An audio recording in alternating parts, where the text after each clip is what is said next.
Parcourez cette partie du nord-ouest de l'Australie, bordée de montagnes ensoleillées, et une chose devient claire. Les pelouses sont vertes, le barrage est relativement plein et l'une des ressources les plus rares du pays est abondante ici. L'accès sûr à une eau de qualité est certainement l'un des atouts de la région. C'est quelque chose que Jim Engelke sait mieux que quiconque. En tant que directeur général de Kimberley Agricultural Investment, il est responsable d'un effort visant à transformer cette eau et ce plan en une des plus grandes fermes irriguées d'Australie.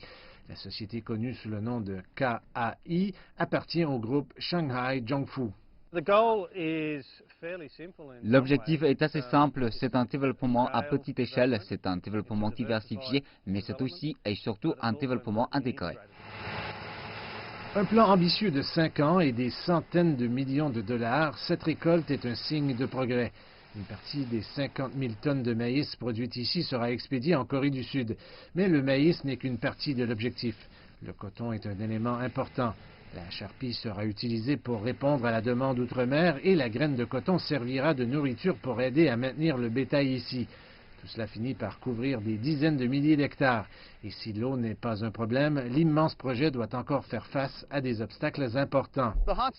Les journées chaudes et ensoleillées qui dominent cette région presque tout au long de l'année posent des problèmes particuliers pour l'agriculture, sans parler simplement de l'activité et du travail qu'elle accomplit.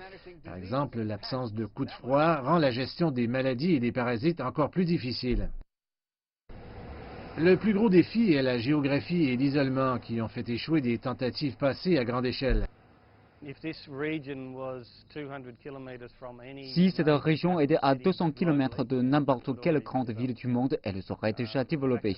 Le fait qu'elle ne le soit pas et éloignée des grandes capitales signifie que la logistique est l'un des grands défis de ce projet et de la région qui a fait face à cette réalité pendant de nombreuses années. Et avec une faible population dans la région, il est toujours difficile d'obtenir une main-d'œuvre qualifiée. Les capacités de la région lui permettent vraiment de produire la plupart des types de cultures, certainement pas toutes, mais la plupart.